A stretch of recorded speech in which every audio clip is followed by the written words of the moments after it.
तुम सबसे पहले इन इंद्रियों को सुधारो, वश में करो। ये ज्ञान विज्ञान का नाश करने वाले महापापी काम को अवश्य बलपूर्वक मार डालो। भगवान आदेश कर, ज्ञान विज्ञान नाशनम पापमानम प्रजयहीनम। पापमानम केवल पाप ही कराते हैं, पाप से पाप ही बनता, कभी पुण्य नहीं होता, ध्यान रखना। धर्म पूर्वक जो कमाया जाता है उससे पुण्य होता है, पाप पूर्वक कमाई से कभी पुण्य नहीं होता। चाहे सब का सब लुटा दो जाके, वो जिस जिसकी बुद्धि में जाएगा उसकी बुद्धि भ्रष्ट करेगा और उसका पाप उसको लगेगा जिसने दिया है। पाप मानम ही प्रजय ही, काम संपूर्ण पापों की जड़ है। काम उत्पन्न होने पर केवल पाप ही पाप बनता है। आगे चल करके ये काम इतना ढक देता है कि वो राक्षस हो जाता है, उसको समझे में नहीं आता है कि मैं कर क्या रहा हूं।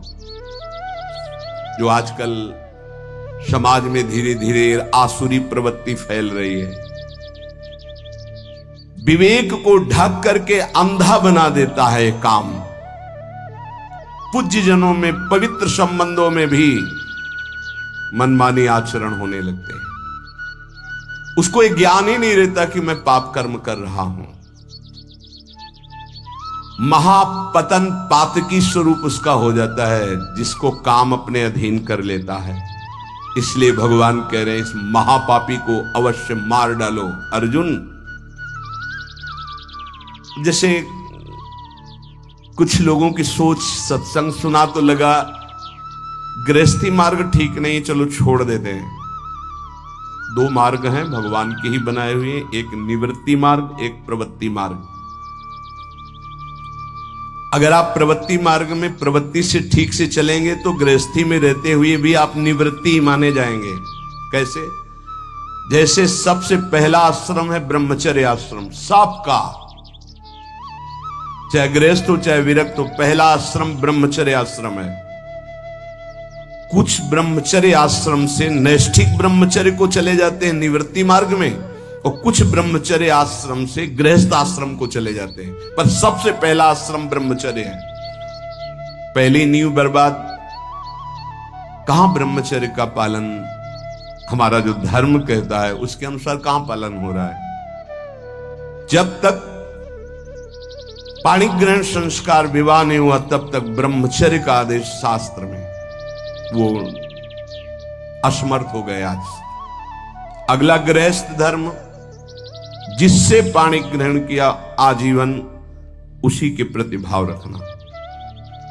संतानोत्पत्ति धर्म रूपी काम, आगे चलकर आपको वैराग्य हो जाएगा, अपने आप वैराग्य हो जाएगा, भोगों से वैराग्य हो जाएगा, क्योंकि धर्मो रक्षते रक्षिता। आप धर्म से चल रहे थे, इसलिए तीसरा मार्ग वानप्रस्थ। अब वो अंदर से उसके अंदर व्याकुलता पैदा होने लगती, बहुत समय नष्ट हो गया भोगों में, क्योंकि पहले ब्रह्मचर्य था। पुनः ब्रह्मचर्य का अभ्यास जागृत होता है और फिर संन्यास क्रम से आ जाता है, और वो नैष्ठिक ब्रह्मचर्य से सीधे। अब ऐसे सत्संग सुना और आपने सोचा कि नहीं, भजन करने के लिए हम संसार को छोड़ देते हैं, तो किस संसार को? बहुत ध्यान देने का विषय, किस संसार को? बोले इसको नहीं, इसको नहीं, इस संसार को। अगर इसका राग लेके भाग के जाओगे तो किसी भी गुफा में जाओ, काम वहां भी तुम्हें अपवित्र कर देगा, वहां भी तुम्हें नष्ट कर देगा, क्योंकि वो तुम्हारे अहम में बैठा हुआ है। किसी घर दुकान मकान में नहीं बैठा हुआ है, वो तुम्हारे अंदर अहम में बैठा हुआ। अहम में बैठे हुए काम का त्याग, घर में रहता हुआ वो सन्यास निवृत्ति मार्ग का पथिक हो जाएगा। और अगर अहम में काम बैठा हुआ है तो गुफा में बैठा हुआ भी वो प्रवृत्ति में उतर जाएगा काम की। ये बड़ा सूक्ष्म विषय है। इसलिए हम प्रार्थना करते हैं कि काम छोड़ने का विचार किया जाए। काम का मतलब है मलिन भावना, कामना। ये जो हमारे अंदर उद्देश्य बनता है भगवत प्राप्ति का कि हम सब छोड़ देते हैं, तो किसको छोड़ देते हैं? शरीर राग को छोड़ देते हैं, इंद्रिय विलासिता को छोड़ते हैं, अहम में कामना को छोड़ते हैं। बाहर भागने से काम नहीं बनेगा। इसको समझना होगा। अगर कामना छूट जाए तो सब ठीक हो जाएगा। जब मनुष्य कामना रख करके कोई भी वेश धारण कर ले, कहीं भी चला जाए, तो काम उसे भ्रष्ट करता ही है। चाहे गुफा में बैठ जाओ, जंगल में चले जाओ, कहीं भी चले जाओ, मनुष्य के अंदर जब तक अहम में कामना रहेगी, जन्म मरण बंधन में पड़ा रहेगा। चाहे जहां भाग के जाए, चाहे जिस भेष को धारण कर ले, वो अंदर बना रहेगा। ये शास्त्र है, समझिए। ये जड़ पदार्थों की तरफ आकर्षण जड़ शरीर की अहमता से है कि मैं मनुष्य हूं, मैं पुरुष हूं, मैं स्त्री हूं। इसी में काम बैठा है। इसका त्याग करने की बात कही गई है। पशु पक्षियों तक को ये अपने अधीन किए हुए हैं। मनुष्य में एक शक्ति है जिसका नाम विवेक, ज्ञान, उससे बच सकता है। इंद्रिय जन सुखों में, भोगों में, पदार्थों में जो कामना हो चुकी है, यही नहीं समझने देती कि मैं दिव्य भगवान का अंश हूं। केवल बातें बनाने से नहीं, मुझे किसी भी सुख की आकांक्षा नहीं है, किसी भी सुख का अभाव नहीं हमारे स्वरूप में। जब भोगों में रुचि बढ़ जाती है तो फिर रुपए का महत्व जागृत हो जाता है। रुपए में जब महत्व, तो फिर रुपए की गिनती, बैंक बैलेंस में कितने हुए, बोले इतने, बोले और इतने हो जाए, और इतने हो जाए, बढ़ता चला जाता है। धर्म को, शास्त्रों को, उपासना को उपास्य देव के लिए किया जाता है, बैंक बैलेंस के लिए नहीं। अगर हमारे उपदेश का फल रुपया है, हमारे प्रवचन का फल रुपया है, हमारे अंदर का उद्देश्य रुपया है, शास्त्रों का भाव नहीं समझ पाएंगे, ज्ञान ढका रहेगा, जागृत नहीं होगा। रुपये में सुख नहीं है, रुपया से भोग मिलते हैं, भोगों में सुख नहीं है। रुपया की गिनती में सुख आ जाएगा, अहम सुख। ये सारी कामनाएं अहम सुख में बैठी है। उपासक, इंद्रियाणि पराण्याहुरिन्द्रियेभ्यः परम मनः, मनसस्तु परा बुद्धिर यो बुद्धि परतस्तु सः, एवं बुद्धि परम बुद्ध्वा संस्तभ्यात्मानमात्मना, जय शत्रुम महाबाहो कामरूपम दुरासदम। हे अर्जुन, ध्यान दो, तुम जीत जाओगे काम पर, विजय प्राप्त कर लोगे। क्या? इंद्रियों से, स्थूल शरीर से श्रेष्ठ, सबल, प्रकाशक, व्यापक और सूक्ष्म मन है। स्थूल शरीर इंद्रियों से सबल, इंद्रियों का प्रकाशक, व्यापक मन है। मन से भी पर, बलवान, निर्णायक, प्रकाशक बुद्धि है। और बुद्धि का जहां से प्रकाश हो रहा है वो अहम है, और उस अहम में काम बैठा हुआ है। दुश्मन का पता चल जाए तो मारने में देर नहीं लगती। अहम में काम बैठा हुआ है, और उस अहम को जो प्रकाश मिल रहा है वो तेरे से मिल रहा है। अहम को जो बल मिल रहा है वो तेरे से मिल रहा है। तू ऐसा जान करके अपने आप को इस काम के वश में ना होने दे, और अपने बल से इस काम रूपी दुर्जय शत्रु को मार डाल। व्याख्या, इंद्रियाणि पराण्याहु, ये जो आप ढांचा देख रहे हैं, स्थूल शरीर, इसमें जो कर्मेंद्रियां हैं, जो ज्ञानेंद्रियां हैं, जिनसे कर्म होता है, जिनसे विषयों का ज्ञान होता है, ये बहुत बलवान इंद्रियां हैं। अपने स्वरूप में आ जाए तो अज्ञानी पुरुष से कुछ भी करवा लें।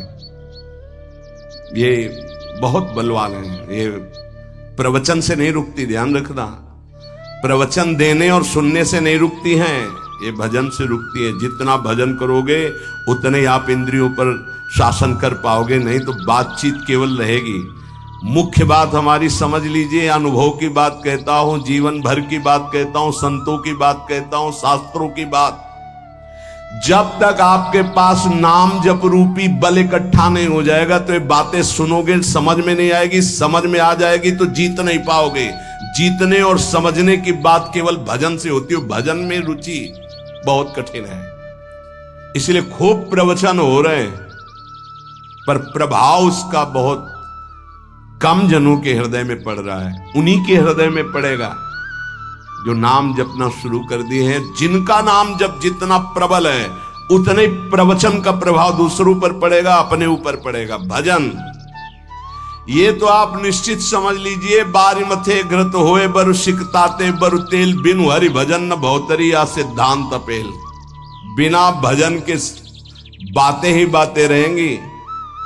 पर्यो प्रवाह काल के कदापि छूटी है नहीं, चाहे जो और उपाय कर लो, अगर नाम जप नहीं किया तो काल के प्रवाह से नहीं बच सकते। ये महाबली नाम तुम्हें महाबल प्रदान करेगा। हर समय चतुर शिरोमणि वही जो हर समय राधा राधा राधा राधा। इंद्रियां विषयों से बलवान है। अगर हमारी नेत्र इंद्री कहीं अंदर तो बाहर सामने विषय रखा हो नहीं घसीट पाएगा। विषय से श्रेष्ठ पर इंद्रियां हैं। जैसे बाण बनाने वाला बाण की नोक में ध्यान दिए तो श्रवण इंद्री काम नहीं कर रही है। राजा की सवारी निकल गई, उसको पता ही नहीं चला। अगर हमारी अंदर से इंद्री कहीं और लगी हुई है तो बाहर कोई विषय नहीं खींच सकता। शब्द स्पर्श रूप रस गंध, इसलिए कहा शब्द स्पर्श रूप रस गंध से बलवान और पर इंद्रियां हैं। और इंद्रियों से पर, इंद्रियेभ्यः परम मनः। इंद्रियां मन को नहीं जानती हैं, मन इंद्रियों को भी जानता है और विषय को भी जानता है। ये रहस्य को समझिए। अभी सब उल्टा है। विषय ने इंद्री को खींच लिया, इंद्री ने मन को खींच लिया, मन ने बुद्धि को अधीन कर लिया और बुद्धि के अधीन हम हो गए। जैसा निर्णय होता है हम भटकते चले जा रहे हैं, यद्यपि बहुत बलवान हैं। भगवान कह रहे तुम समझो अर्जुन, विषय में इतनी ताकत नहीं जितनी ताकत इंद्रियों में है। प्रबल है इंद्रियां, बलवान है। इंद्रियों में इतनी ताकत नहीं जितनी ताकत मन में है। इंद्रियेभ्यः परम मनः। इंद्रियां मन को नहीं जानती, मन सभी इंद्रियों को जानता है और विषयों को भी जानता है। इंद्रियों में इतनी सामर्थ्य नहीं जितनी मन में है। कैसे? जैसे श्रवण इंद्री ये देख नहीं सकती, ये चख नहीं सकती, ये स्पर्श सुख नहीं बता सकती, यहां से गंध सुख नहीं, केवल शब्द सुन सकती। शब्द एक इंद्री एक शब्द। और मन हर इंद्रिय से देख सकता, सुन सकता है, सूंघ सकता है, सब कुछ कर सकता है। वो इंद्रियों का बलवान स्वामी है। इंद्रिय अपने विषय को जानती, जैसे घ्राणेंद्री ये केवल गंध को जानेगी बस। यहां से शब्द का परिचय नहीं मिलेगा, यहां से रस का परिचय नहीं मिलेगा, केवल सुगंध का परिचय मिलेगा। त्वचा केवल स्पर्श को जानती है, यहां से गंध का परिचय नहीं मिलेगा, शब्द का परिचय नहीं मिलेगा, रस का परिचय नहीं मिलेगा। रसेंद्री केवल रस को जानती है, यहां से गंध का परिचय नहीं मिलेगा, यहां से स्पर्श का परिचय नहीं मिलेगा। रसेंद्री रस को जानती है, रसना केवल रस को जानती है, शब्द स्पर्श रूप और गंध को नहीं जानती। नेत्रेंद्री केवल रूप को जानती है। ऐसे अलग अलग इंद्रियां, ये जानने वाली ज्ञानेंद्रियां हैं और भोगने वाली कर्मेंद्रियां हैं। और इन 5 ज्ञानेंद्रिय 5 कर्मेंद्रियों को पूर्णतः जानने वाला ये मन है। उल्टा ये हो गया कि इन इंद्रियों ने मन को फंसा लिया है, हमारी दुर्गति का कारण। मन इन सबसे बलवान है, सूक्ष्म है, जानकारी है उसको, पर वो फंस गया इंद्रियां फंस गई विषयों में। यद्यपि विषयों से बलवान इंद्रियां हैं, इंद्रियों से बलवान मन है, पर विषय ने फंसा लिया इंद्री को, इंद्री फंस गई मन में। अब कह रहे हैं मनसस्तु पराबुद्धि।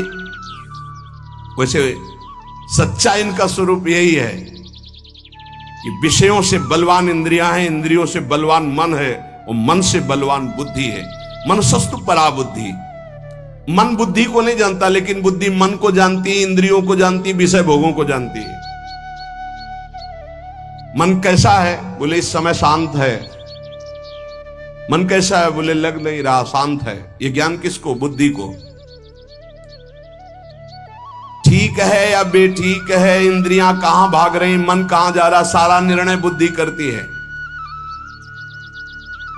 बुद्धि मन को, मन के संकल्पों को, इंद्रियों को, इंद्रियों के विषयों को, सबको जानती है।